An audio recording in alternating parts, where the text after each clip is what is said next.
Agora você ouve uma palavra de vida com o pastor Érico Rodolfo Bussinger.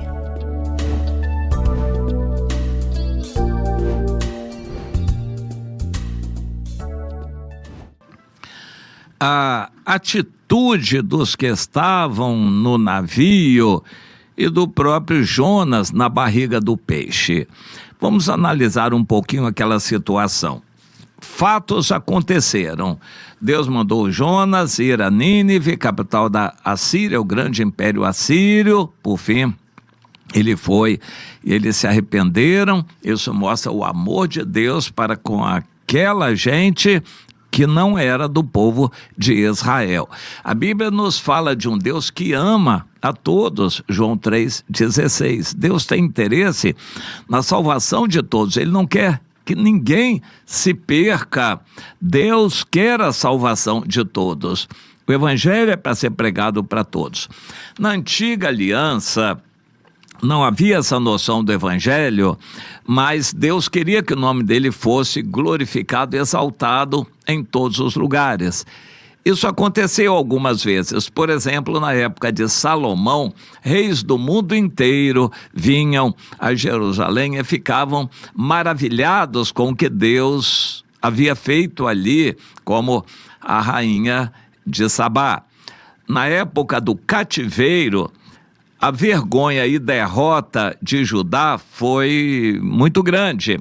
No entanto, Deus usou aquilo para exaltar um Daniel na corte do Nabucodonosor, que dominava praticamente o mundo todo naquela época. Por causa de Daniel, o mundo ficou conhecendo a Deus. E aquilo continuou em outros reinados. O reinado do Nabucodonosor passou, mas o Daniel ficou para o reinado da Pérsia, onde Deus se revelou também. Na Pérsia, Deus revelou a Esther e o Mordecai, que por causa deles o nome de Deus foi honrado no mundo todo. Deus sempre teve interesse em que pessoas conhecessem o Senhor e fossem abençoadas no mundo todo, isto mesmo na antiga aliança. Eu quero comentar um pouquinho sobre essa história do Jonas, que é muito interessante. Existe esse livro na Bíblia, que não é uma invenção, não é uma história, é um fato. O livro de Jonas é um fato, Jesus mencionou. E o Jonas quis fugir daquela missão porque era um crente rançoso, manhoso. Sabe como é que é? Um crente que conhece a palavra de Deus, mas tem o eu grande, e ele discute com Deus, argumenta com Deus, negocia a obediência com Deus. O crente rançoso é danado. Em nossos dias isso existe também. Eu lembro da Noemi, que era Noemi da Ruth, que era uma crente rançosa assim, conhecendo a Deus, conhecendo a palavra, mas agindo pelo eu dela. No livro de Jonas, nós encontramos Jonas como um profeta reconhecido. Ele é citado na Bíblia, no Antigo Testamento, em outros lugares, e depois por Jesus, no Novo Testamento. O Jonas era assim, muito manhoso, e quando ele percebeu o que iria acontecer, ele quis fugir. É diferente do que nós inicialmente podemos imaginar. Ele fugiu, e ele diz isso claramente, porque ele cria que Deus iria perdoar aquele povo, voltar atrás, e ele, Jonas, passaria vergonha, porque ele estaria profetizando que a cidade de Nínive seria destruída, e depois ela não foi destruída. Eu já passei essa vergonha. Eu sei que é duro, o eu da gente fica quebrado, arrasado, a gente profetizar uma coisa que não acontece, porque Deus teve misericórdia. O Jonas estava dessa maneira, por isso ele quis fugir, e fugiu, claro que sem a direção de Deus, mas debaixo da permissão de Deus. Vamos entender isso.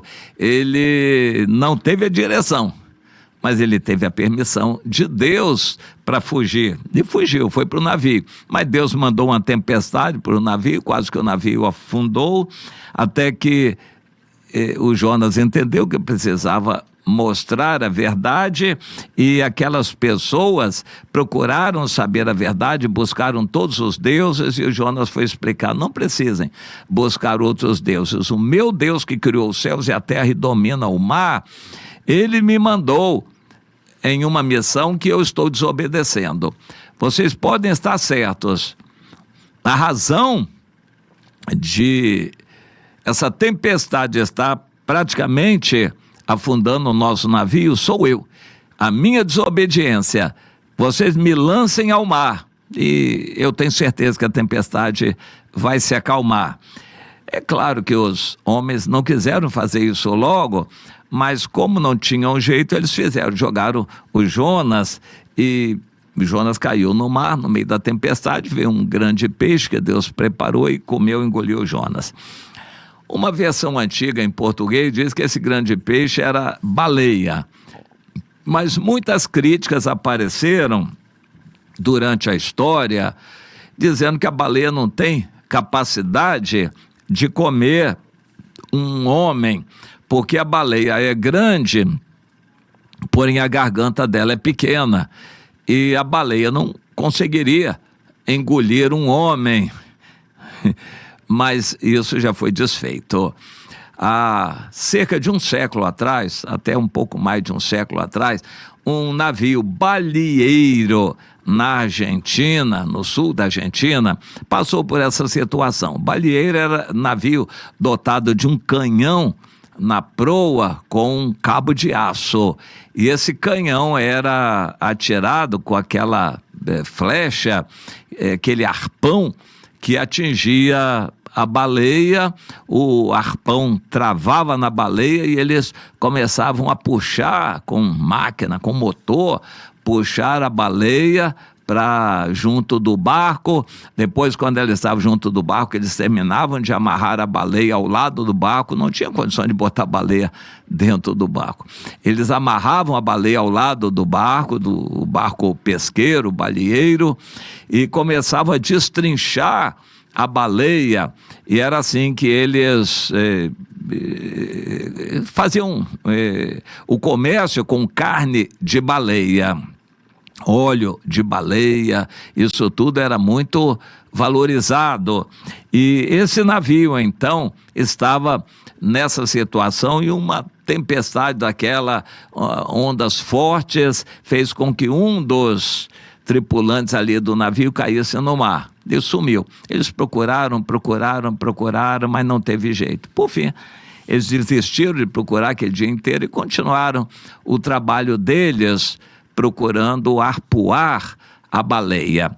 E no dia seguinte eles conseguiram arpoar a baleia, amarraram, trouxeram, começaram a destrinchar. Quando destrinchavam lá o estômago da baleia, descobriram um homem lá dentro, e quando viram que era o tal, ele estava assim bem passado, porque pouca respiração, mas eles conseguiram levar para a praia. Ele foi para o hospital, recebeu os socorros necessários e sobreviveu.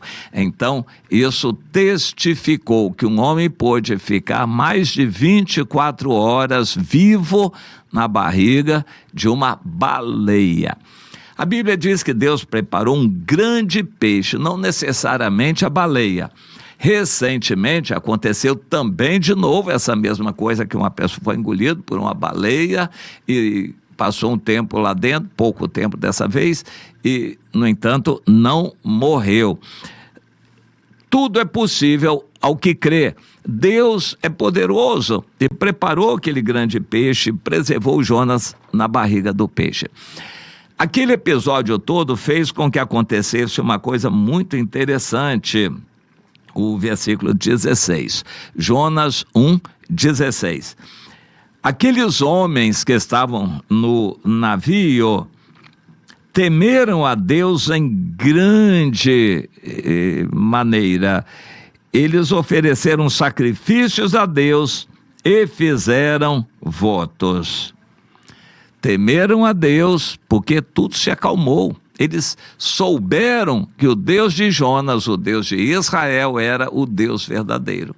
Por isso eles temeram a Deus e passaram a servir a Deus, oferecendo sacrifícios a Deus. A atitude do erro de Jonas permitiu que aqueles tripulantes do navio fossem evangelizados. Com toda certeza, quando eles desceram do navio, tripulantes e passageiros testemunharam para onde eles foram que Deus é Deus. O Senhor foi glorificado naquele episódio. Eles temeram a Deus porque viram, testemunharam o poder de Deus ali em acalmar aquela tempestade. Mas os Jonas, eles não viram mais. Pode até ser que um daqueles do navio tenha visto o peixe comer o Jonas. O fato é que o Jonas foi para a barriga do peixe. Lá ele pôde sobreviver, refletir sobre a vida e orar.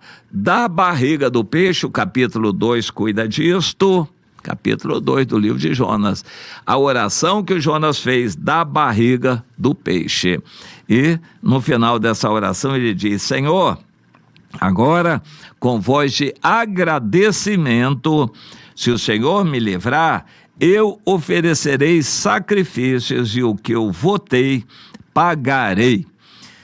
O Senhor gostou daquela oração, ordenou ao peixe e ele vomitou a Jonas na terra, na praia.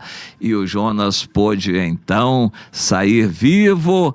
Claro que deve ter passado um tempo ali para se recuperar, e depois ele então entendeu que precisava ir obedecer ao Senhor, porque o Senhor falou com ele de novo, e é o capítulo 3, o Senhor diz: meu servo, agora você vai me obedecer, vai para Nínive? Ah, sim, Senhor, agora eu vou. Então tá bom, vai. E a missão foi cumprida. Lá em Nínive, capital do grande império assírio, Jonas pregou que a cidade em 40 dias seria destruída, e aquele povo inteiro da cidade se converteu ao Senhor. O Jonas saiu mal no final dessa história, mas o Senhor foi glorificado.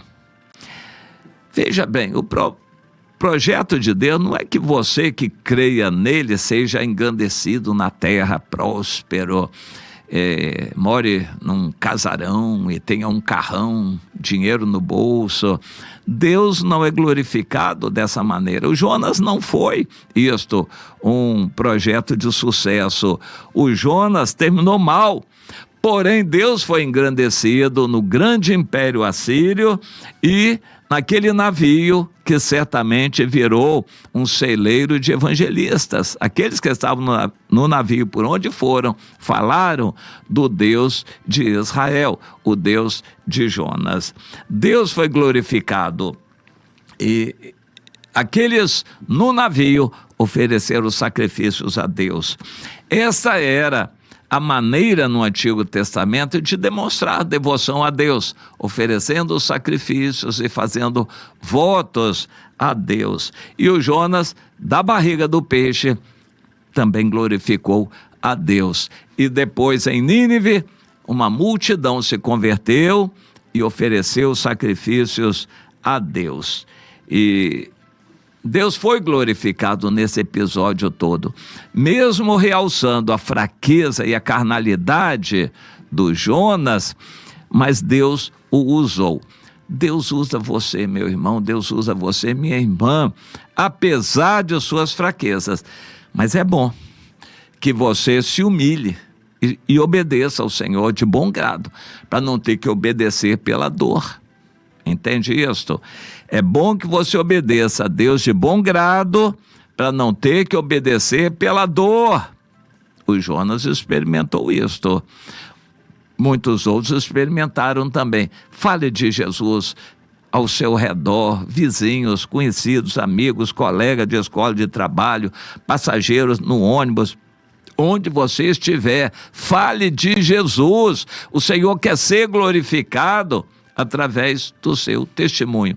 Não seja um profeta como Jonas, querendo se escantear, se esconder.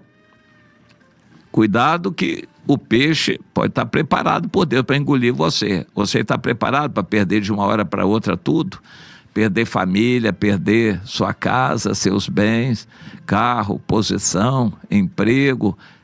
Você está pronto, preparado para perder a saúde de uma hora para outra? Se você não se dispuser a obedecer o Senhor, cumprindo o ide de Jesus, Deus pode fazer você ir para a barriga do peixe. Aprenda a lição que a história nos ensina. Deus é soberano, vai dirigir todos os acontecimentos que vão acontecer com você.